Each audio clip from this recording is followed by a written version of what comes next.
We are at Six Flags Great America. I'm here with Thomas, and we are like doing Bethusi Rush to Sky Striker a little bit. I've got that little antsy anxiety a little bit. I don't know what's been going on with this thing. Thomas has mostly been relaying updates to me that there's a lot of there's a reservation system. Not today. May close up to 60 minutes prior to park schedule. Let's see what's going on. I think we're good. Let's do it before we lose. Yeah, I'm rushing in. Content can wait when you got that Bethusi anxiety. This looks good. Wow, imagine that. We walked right in line like a normal ride. Happening? Is this really happening? Okay, good. Is it gonna break? It's gonna break. It's got a hangnail. It's got a close. It's a weird solution for shading, but at least there is shading. But yeah, somebody at least told me. Max Force 2019 could not do that. Right? Look at what we're what a simple solution. What a simple solution. Why does this seem ingenious?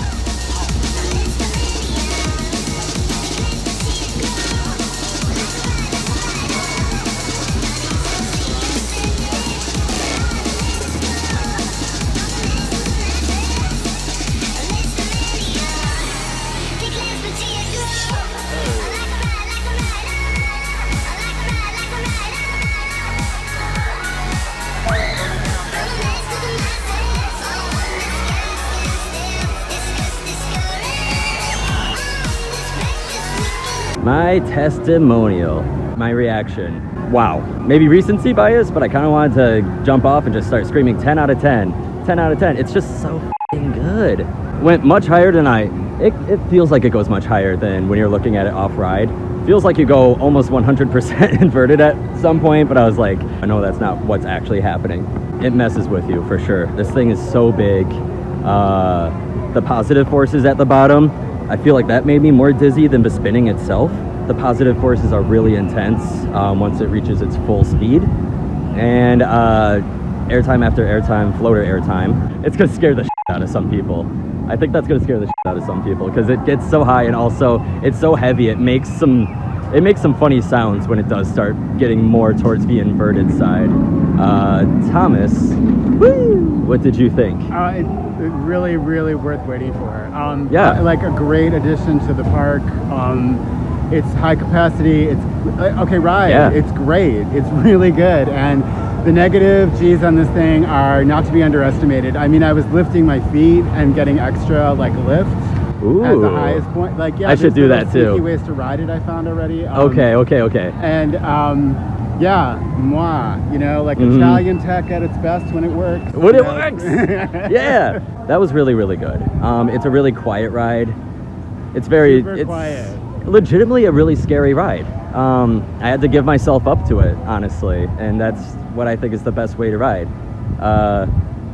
Yeah, like one of my favorite new attractions already. Yeah, and really, really great addition. Yeah. And I love the flat collection here, but it's from the 70s, really. So yeah, it's nice to see something really, really good.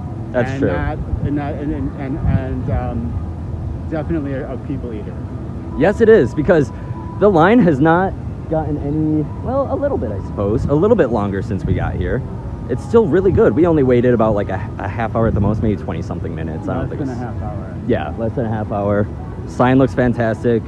Eagle doesn't open today until 12:30 for some reason. That might make the line even a little bit kept at bay, so we're gonna walk around though. It's kind of a hot day. The weather is beautiful, it's just slightly too hot, and when you're on all this concrete you really feel it. But yeah, Sky Striker, incredible. We finally rode Jeff Striker. We rode Jeff Striker. We finally did it. Just wanted to say a few more things about Sky Striker. Jeff Striker, he has no safe words. Let's get that out of the way. Sky Striker has beautiful views of the park. That is one of the biggest draws, I think. And I turned to Thomas and said, I need to ride this at nights. Yeah. And just now we're talking, I'm like, imagine fireworks. Imagine Fright Fest with all of that fog and where it's really, really dark and there's a lot of lights and yeah. Yeah, and okay, full confession. I'm old enough to have been here for a press day for American Eagle in 1981. I was 12, okay? Yeah. And Like seeing American Eagle at a higher vantage point was like amazing. That's true, yeah. Amazing. Yeah, like it feels like you are really soaring over the the main drop. Yeah, I mean, you're right. It's like well, it is an aerial view, but that's what it is, and it's incredible to see it from that perspective. Yes. And the way that it's sighted there between X-Flight and Eagle, it looks great. It looks so good. That corner of the park was a bit dingy. Now it's really cleaned up. The landscaping is coming in. It looks great. The entry portals look great. It's really, really well done. And that aerial view existed, but it was wasted on an upcharge attraction that I would never ever go on, ever. Yeah, that's true. I never even considered it. Right? Yeah, I never considered that you would get a good view because I was just so turned off on paying extra to ride something. Yeah. One thing I am interested in doing is Raging Bull. I don't know if you heard, but word is that it is trimless on the second hill this season. Yeah. Or at least lately it has been. Kyle and I noticed that last time. Okay, yeah. Yeah, that's right. He told me that. He was here with Kyle. I had work. Boo. This is my first time here this season actually having a day off of work, which is really nice. So I need to experience this because I already think that Raging Bull is pretty much the best B&M hyper. Granted, I've only been on 3, but this is the first one I've been on and it blows those 2 out of the water. So I'm just kind of like, Raging Bull, man. It's all about Raging Bull for me.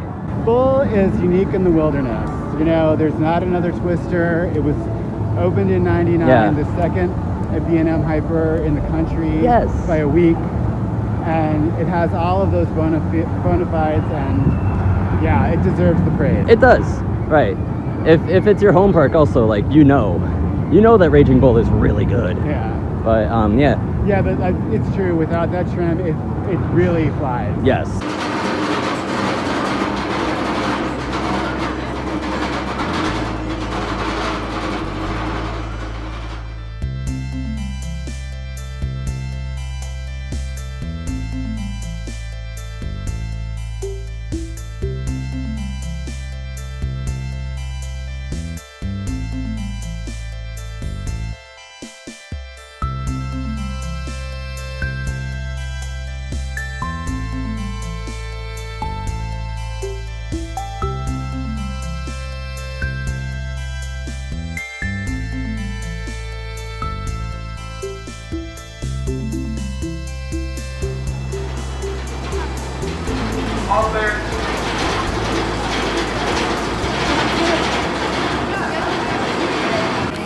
These are M&M spots that are all over the park this year.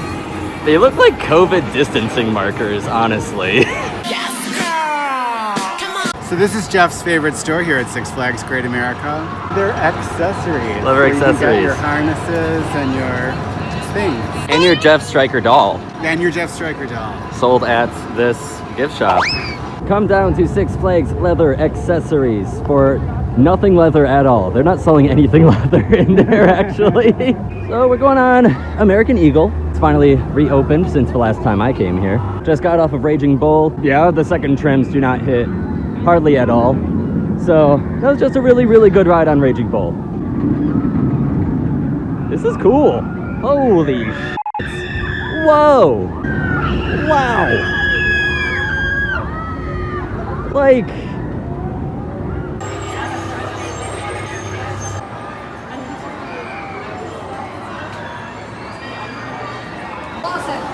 you can scream and you can cower, but you're still going down at 66 miles per hour. Goodbye. You can scream, you can cower, all you thuzies need to shower.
What is happening? That is a crazy bus if I've ever seen one.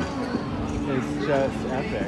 What the? We thought it would be fully restored for the 2024 season. That was the announcement. That was the Crazy announcement. Bus was coming back, and It was in a PowerPoint. it was in a PowerPoint. I don't know if it leaked or if it was actually released, but it was, they said. This was like breaking news. Breaking news was that Crazy Bus was going to be ready for 2024. I'm just trying to say, Sky Striker opened not until July. Almost middle July. It was very late. How long do we have to wait for Crazy Bus? Fright Fest? You're waiting for Fright Fest? Are you waiting for Fright Fest for Crazy Bus? Ooh, shut up. As a Six Flags member, I want my goddamn Crazy Bus. I give them a piece of my mind. It's full of people too. Like, families are really coming here for Sprocket Rockets. Another family, after I stopped filming, passed by and was like, yeah, we were wondering the same thing. What's going on with Crazy Bus? So we're going to start protesting. We're going to start a drummer circle for Crazy Bus, and we're going to get the public on top of this. Justice for Crazy Bus. So I'm about to go on the Demon, one of my favorite roller coasters of all time.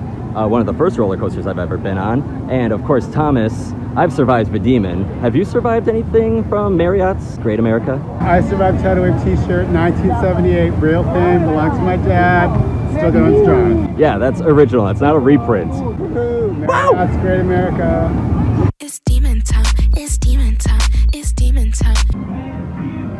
Seen the Demon. Have you ever heard him scream? I could have like a full-on party in this queue. Oh my god. And yes, since Whizzer is open again, the line's not bad anymore.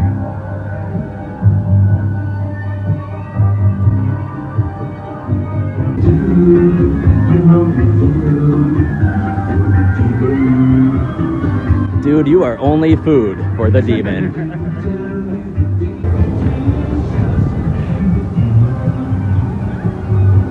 We're not worthy!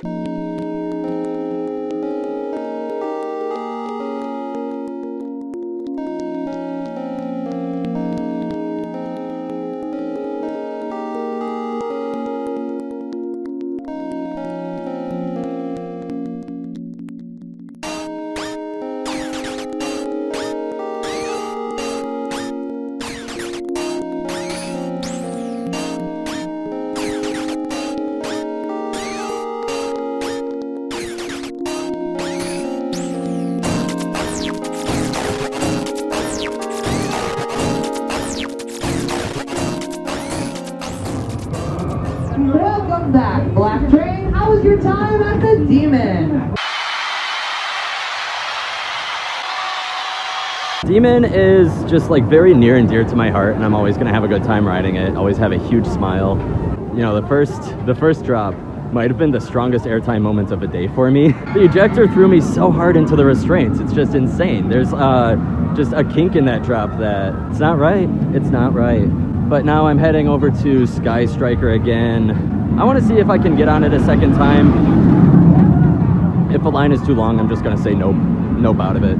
I was just telling Thomas, since I just recently went on American Triple Loop, and I can kind of like, it's still fresh in my mind, I don't know what's more rough, that ride or Demon. But they're both up there with like some of the roughest roller coasters that I've been on. Hades is rougher than both of them though. Oh, Hades. Hades. Hades is a book by itself, you know? Yeah, Hades is a whole nother tier, absolutely. You know, It's so ridiculously tall. People really, really get a strong reaction out of it. Listen to that. And yeah, I'm saying no because the line is overflowing, but I just really want to go on it every morning. Every morning. that's the door, baby. Don't say a word.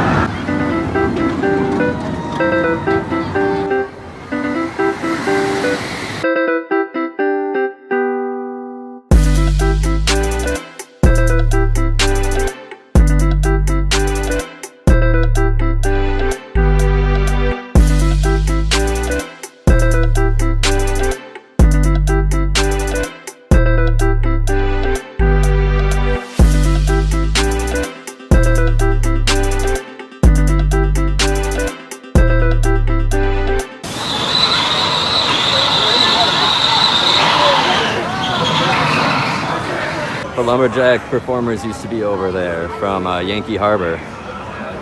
And it's stupid that this whole bridge is just blocked off now. Part of an entrance.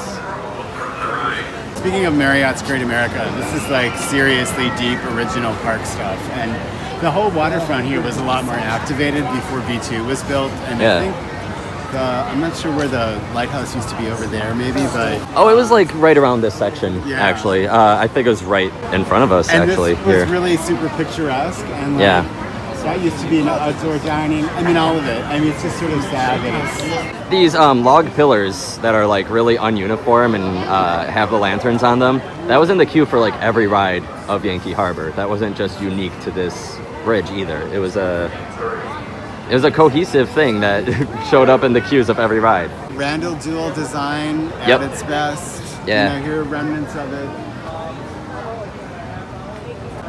Very interesting to see. Very interesting. Clear. Ready to launch. Repeat after me.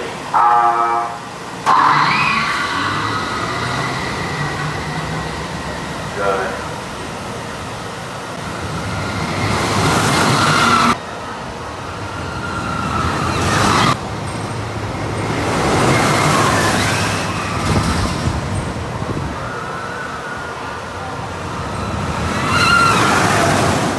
That wraps up a pretty successful day. I mean, I came here not knowing if I was even going to ride Sky Striker, and that was like the big reason why I came here. So, success!